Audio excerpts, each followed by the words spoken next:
A relatively new phenomena I have observed from members of the FMA community is the negative portrayal of those who appoint themselves or have been delegated the title of Grandmaster based on a family system that for the most part is undocumented.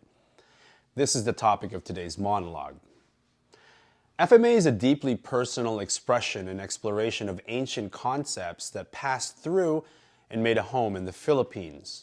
Where it may have actually originated from is inconsequential to my practice, because the further we travel down that historical line, we always end up in Africa, at the dawn of humanity.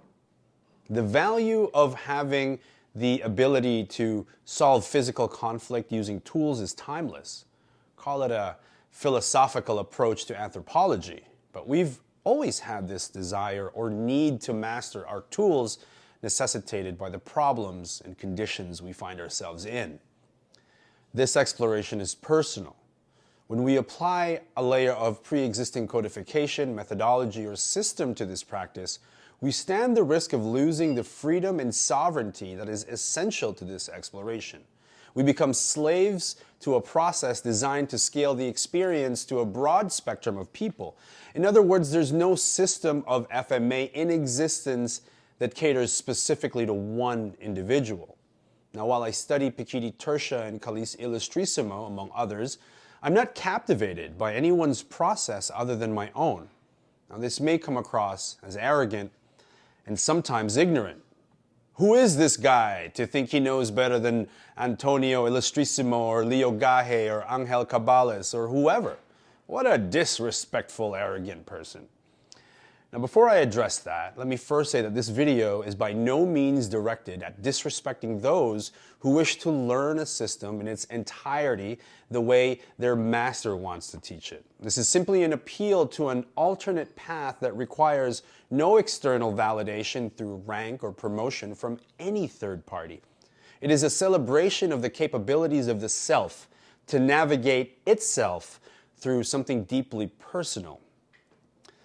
Let me say also that it is entirely possible to walk both paths. Indeed, I'm a grateful recipient of ideas from all the masters I noted earlier and from many, many more. This too is a personal choice and a personal path. Those who are self-appointed or delegated as the heir to an undocumented family system may find themselves criticized for not having earned it, for not having the requisite skill or ability to be proud of it. For the most part, this is due to a kind of comparative analysis of one's journey over another and ascribing value for one path over another. One might say, I worked hard for 20 years to earn a rank that you've just given yourself. You don't deserve it. Oftentimes, critics might say that this act is a contributory factor in the watering down of FMA and that it corrodes the integrity of these ranks. These critics may well be good-intentioned, but they're nonetheless wrong. I am a self-appointed Grandmaster. I say this mostly as a joke, but there's a profound truth that underlies this comedic expression. The truth is that no one knows or understands my personal exploration of these timeless concepts better than me. My experience belongs to no one but me, and I am the best representation of my journey. I am my own Grandmaster. I am my own Tuhan. I'm my own Datu. I am my own Guru.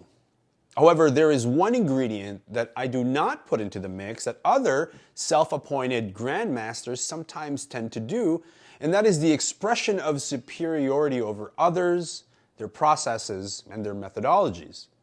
The expression of expertise beyond the scope of my experience is not something that I propose.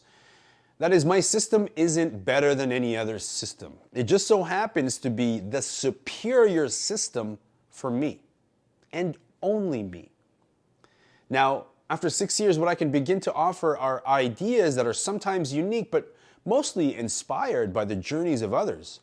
That means my personal system contains parts and pieces of every other system and encounters that I've ever experienced. The moment someone is inspired by my, quote, ideas and begins the process of integrating it into their practice, making modifications to suit their journey, I can make no legitimate claim of ownership. I simply do not have that right. To do so might actually be arrogant or ignorant.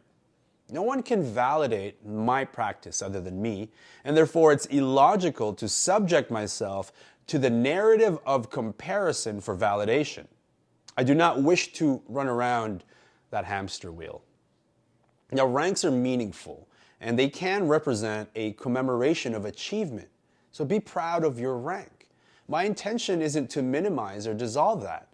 My intention is to inspire thought about a ranking system that may be infinitely more valuable to you, or maybe not. I want to make you aware of a pervasive negative and perhaps subconscious byproduct of placing too much value in the rank of others anyway. This thing that happens when rank precludes and supersedes the inherent value of ideas.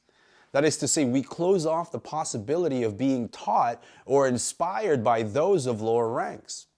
The moment you close off pathways for intaking ideas and inspiration based on rank, you're doing yourself a huge disservice. Because FMA is deeply personal and each person's journey is unique, it pays to keep all avenues for inspiration wide open. In my eyes, you are all grandmasters, you are all Tuhans, you are all Datus of your own systems. And there is no one who knows your journey and can express the value of your journey better than you can. I'm open to learn from you, regardless of your system or rank, and I will judge your contribution only as it relates to how well it integrates into my journey. And I think this is a great approach for the development of the self within the Filipino martial arts. Now, while my rank is Grandmaster, okay, you can still just call me by my name. Folks, I'm Paulo Rubio. Thank you very much for considering this, and thank you very much for watching FMA Source. Until next time, Merry Christmas.